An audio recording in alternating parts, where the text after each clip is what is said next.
Hello, Namaskar, and welcome to another episode of Express Café with me, Sarikah, here at Hotel Tashidale, Gangtok. Express Café by Sikkim Express is driven by the theme for the civil society, by the civil society. And continuing with our theme, what Janta wants, setting the agenda, in the backdrop of the upcoming municipal elections here in Sikkim, let's welcome our esteemed panel of guests. With us here is three eminent personalities from Gangtok, starting with Mr. Tarzan Subba, a bureaucrat, well-known writer, social commentator, and he is presently the MD of STCS. And he is also a columnist with Sikkim Express. Welcome, sir. Thank you. Our next guest is Mr. Rewaj Chettri. Of course, you all know him as a young and dynamic entrepreneur, and we can safely call him the father of startups in Sikkim. Welcome, Rivas. He is also the founder of Any Taxis. And last but not the least, we have with us Mr. Tenzing Thonpa, entrepreneur, owner of a fleet of well-known restaurants here in Gangtok, and of course, he's expanded to places like Delhi and Siliguri, and owner of up and happening places like Coffee Shop, the Dragon Walk, and the Taste of Tibet. Welcome, sir. All our guests here are members of the civil society. They are active in their own fields. As we all know, the municipal elections have been declared. This is the first time the elections have been held without any party backing. Your first thoughts? Yeah, as you said, the municipal elections are being fought without a party identity, so to say. I welcome this step because this gives, especially in a municipal election, every member of the civil society, anyone who wants to contribute, need not belong to any political party. So that has given a kind of freedom. Okay. And sometimes it so happens that people who are really interested and who are really into contributing his or her own, because of the lack of the party ideological differences, may bar, may discourage, but giving this partyless platform, I believe, has given opportunity. And just yesterday, only by evening, I was saying that a lot of candidates have filed their nominations. This itself is the number at which the nominations are being filed. This itself shows the beauty and the effect of partyless contest. Right. So I feel it's a good step, and it has given opportunity to so many qualified people and people who are really into contributing their share to the city. All right. Okay, Mr. Rivas, your thoughts? I think it also, seeing as a very young entrepreneur, it also opens a lot of opportunity for young and aspiring politicians or someone who wants to contribute back to the society in terms of maybe policy, maybe in terms of, like, if you see Gangtok, like, it's a very happening town and there are a lot of young people, so might be young people might also want to represent their own age group, and I think we might see in future that someone who is just eligible to stand for an election contesting for all of us in Gangtok. So very hopeful, and I think it's a very forward moving policy which has come into place. Yes. And continuing with the same question, Mr. Tenzing, your first thoughts? I think most of what I wanted to say already Sir and Rivas have already said. But just to add, I think, see, if it's party based, then main thing that people go or people look for is the manifesto, which is created by the party at maybe the higher levels and the middle levels going down to the lower levels. But now, since all the candidates are independent this time, so I think people who are more in touch with the ground realities or what actually is happening or what is needed in their locality. So I think according to that, they can set their manifesto and, serve the people, yeah. Of course, we are all very hopeful, and like you rightly pointed out, Mr. Subba, that a lot of young people are actually contesting the elections this time, which is in a very positive way. As a Gangtokian and as a social commentator, what do you think are the three main key issues that every aspiring candidate should be focusing on? I believe being a Gangtokian and having born and brought up here and having seen the things of development from those years to today, I feel the if I have to pick up three burning topics, the first and foremost of late is the mobility or the traffic. Yes. It's a huge challenge, and the traffic is not going to decrease, it's ever going to increase only. The second thing that I find is garbage management. That is another big issue, and sometimes I just when I look back and look at think about the years of my schooling and college, garbage management was never this big an issue that it has become in last couple of years, last 10 years you can say. 10 years, 10 years. And people never knew that there is wet garbage, dry garbage, solid garbage, waste management and liquid management. So this is a big challenge. Recently, there was some news, and in the news there was, the kind of garbage and the dirty, the environment just behind the buildings and those of MG Mark. That itself speaks a lot. And our city is not a well-planned city, so that also makes the things worse. So whoever comes to the place authority after election, garbage management will be another big challenge. Then housing and planning itself is another. Yes. So I'll pick up these three. And while we are here at Hotel Tashi Lake, we are also enjoying this platter of chicken tikka masala and fish tikka, and I hope our guests are also enjoying it. Yeah, we will. Yeah. Since we have dynamic entrepreneurs with us, Rivas and Tenzing here, and continuing with the three major issues that we are highlighting. Rivas and Tenzing, this question is to both of you. Gangtok, of course, the capital of Sikkim and the major business hub, right? And both of you are related to the tourism industry, right? You run any taxis, and of course you have the other businesses, and you have a fleet of restaurants, right? So, हाम्रो यो past 1 year of pandemic induced जुन चाहिँ हामी कोमामा हामी पस्यौं सबैजना हैन, it's there for everybody to see how badly our businesses were affected, like elsewhere in the world, right? So, given this backdrop of pandemic and the tourism industry in Sikkim, what are the issues that you would want to highlight, for our candidates? Starting with you, Tenzing. I think, me being from the restaurant background, we have some immediate concerns and maybe some long-term concerns. The immediate concerns we have is, during peak season time, that's when the biggest load of tourists, they come to Sikkim. So during that time, we have a lot of issues with the water supply.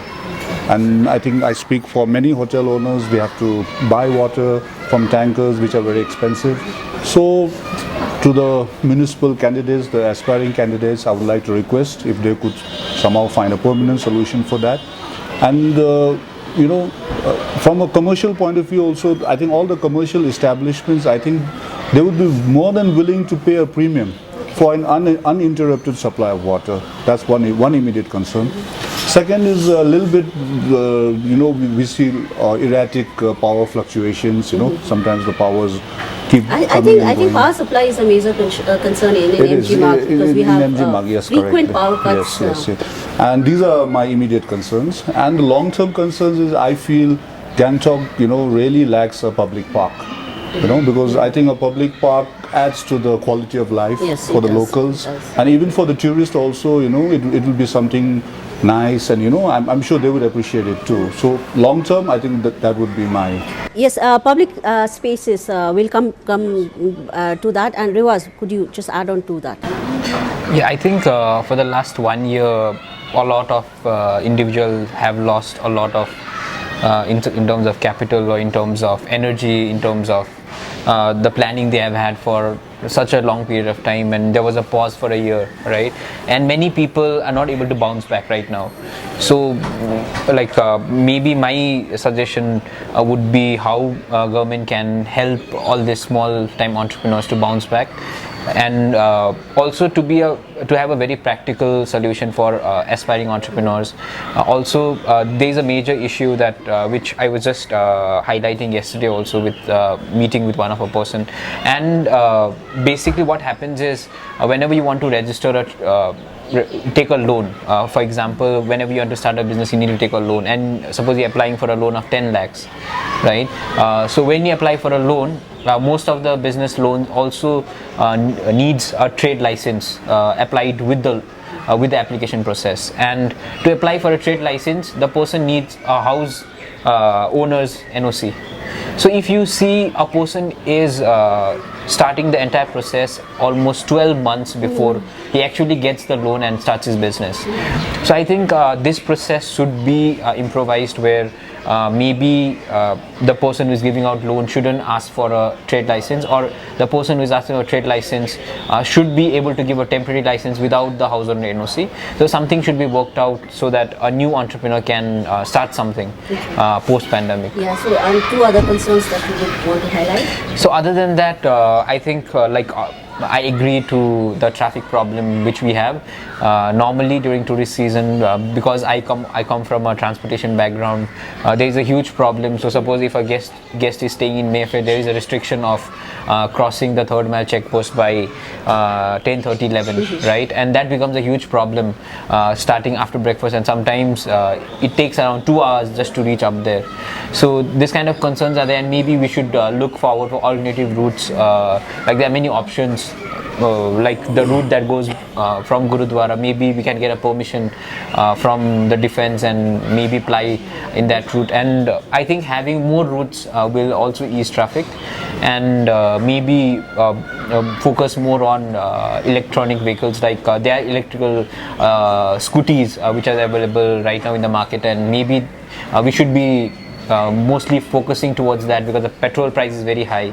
So I think that is one boost, because Gangtok being the number one, like in terms of urban area we have in Sikkim, so we can spearhead electric vehicle movement in Sikkim. During our discussions also in the previous episodes, three major points that have been raised is, of course, Gangtok, the condition of the roads, and of course the traffic problem in Gangtok, the power and water supply. The third point which has been raised time and again is the lack of open spaces, right? Public parks, children parks.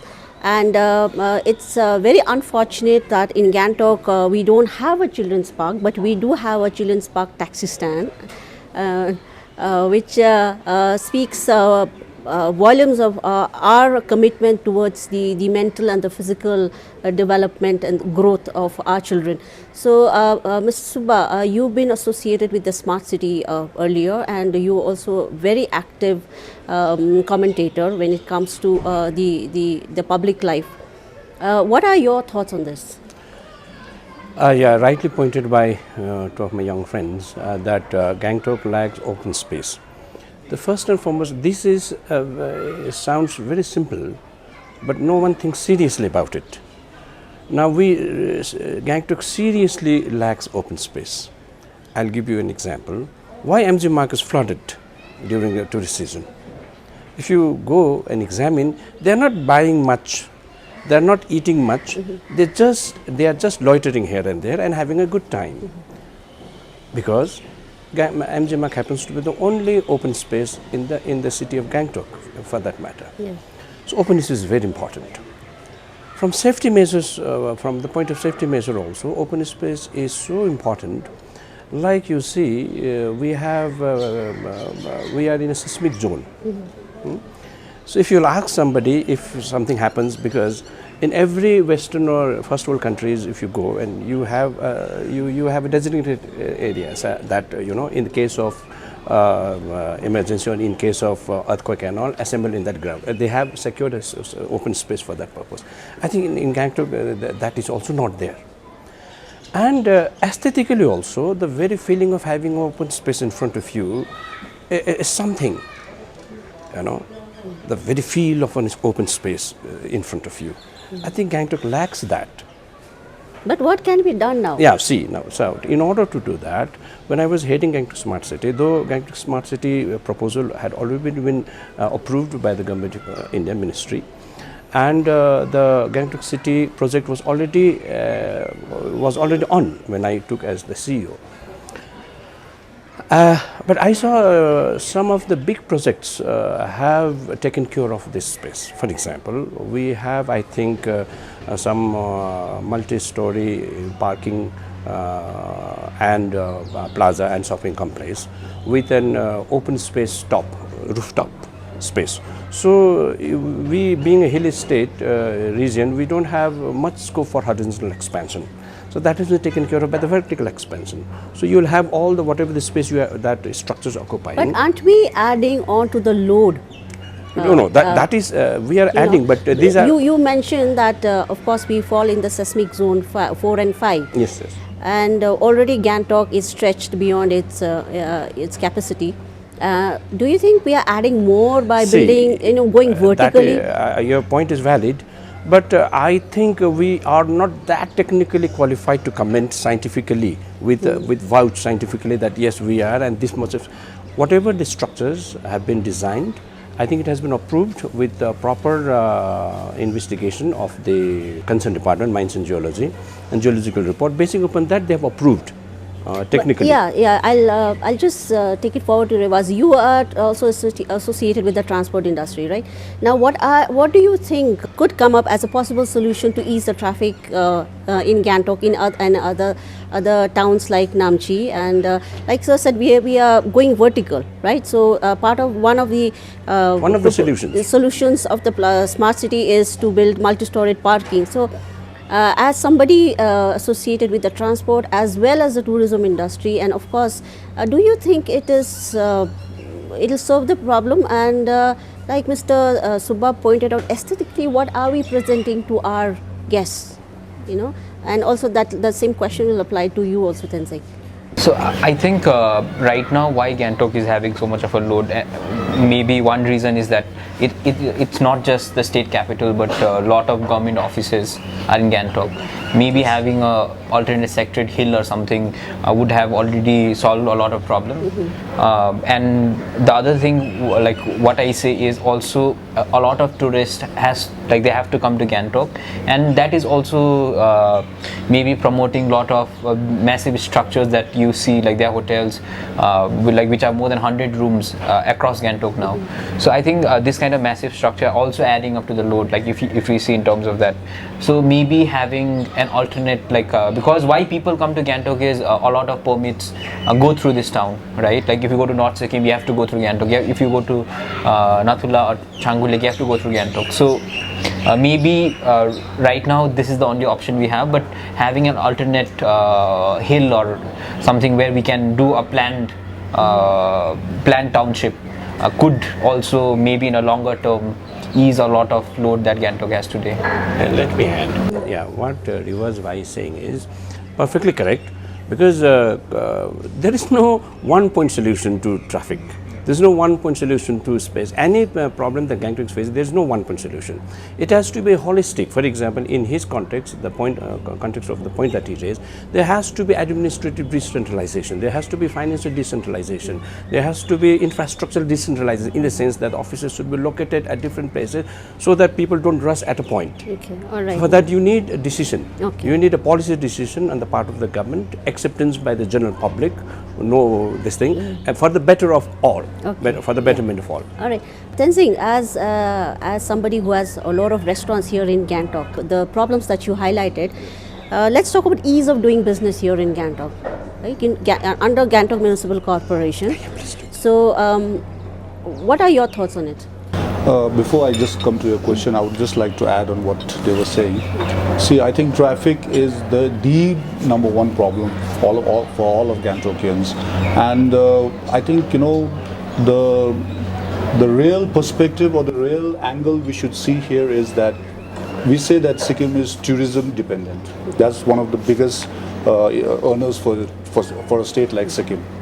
And I read an article somewhere where similar places all around the world where the traffic was choked, and that choking of the traffic killed the tourism of those places. So I think what Sir is also saying, from politically or bureaucratic, I think from all aspects we have to look at the traffic congestion problem with a very, very serious lens, and come with radical solutions. I'm not an expert. I don't know how things work at the higher levels, but I don't know. I think maybe we need help from the center. We need help from from all sides so that we have some radical solution. I don't know. I was just reading yesterday about sky buses in Mexico, and the way the infrastructure was set up, I kind of thought that, hey, this is quite doable in Sikkim too, Okay. But I don't know the budgets involved, so I don't know the details. I can just give my own opinion as an average guy. And coming to your question, for ease of doing business, frankly, I would say in Sikkim, the ease of doing business is really good. That is like hands down. I've opened many businesses here. I've never faced any problem, opening any businesses. That way, all our departments who are involved with the licenses and all, they're pretty cooperating, and they have never given us any trouble till now. Yeah. All right, so we have basically come to the end of our episode, and before we wrap up quickly, sir, 3 things that you want to highlight, and especially your message to the aspiring candidates of the GMC. GMC. Yeah. Quickly. My quick response or message to them will be, whoever will come to the seat, we citizens will cooperate, but you have to do your job sincerely. And the 3 points that I raised, bring in the legislation, convince your team, and bring in such a resolutions and laws or acts that this traffic problem, garbage problem, and these are sorted out. And you have to work sincerely. Okay, Rivas. I think 3 things that I would always speak for entrepreneur, because I know that a lot. I think right now the system of licensing is semi-automated because we still need to get NOC from various departments manually. So if that can also be eased, I think that will help a lot. Also, second point would be sometimes there is a delay in issuing license. So if we can have at least if the licenses are not issued within a month, so there should be that with a certain token or something, a person can start their business, so that that shouldn't stop them from starting whatever they have planned. The third thing would be also to do with smart city. Maybe we can have co-working spaces across all the cities.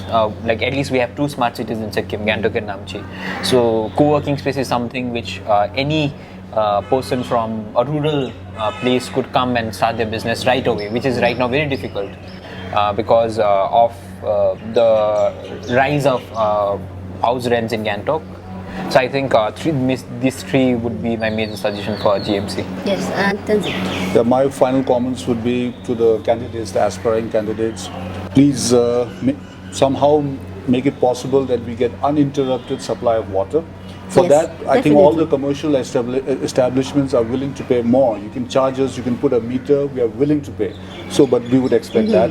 Number 2 is uninterrupted supply of power. Because MG Marg is such a cramped place, Yes. not just MG Marg, entire Gangtok is such a cramped place, and many business establishments, they don't have the space to put a generator. So, they face a lot of problems. I've faced it too in the past. So, uninterrupted supply of power is crucial. And then lastly, like I said, long term, from a long term perspective, if the municipality could really look into a project where we have a public park where where our children can enjoy, where we can enjoy, and the tourists also can enjoy. I think that's going to be a win-win for everybody. Yeah. All right, so with that, we've come to the end of this episode. I hope you all enjoyed the show, and I would like to thank Hotel Tashi Dilek once again for this wonderful venue, and thank you all for being with us. Namaskar.